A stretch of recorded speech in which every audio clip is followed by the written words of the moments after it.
Isang araw, nagmamaneho sa kuba,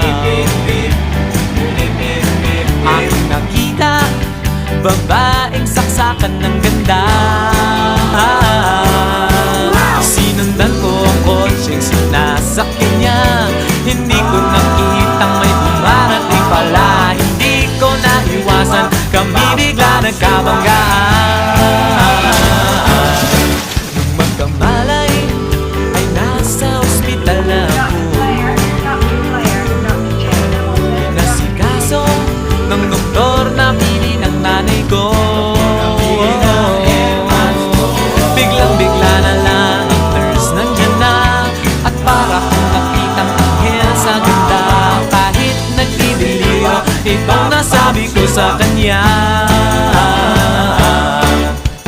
Ale, nasa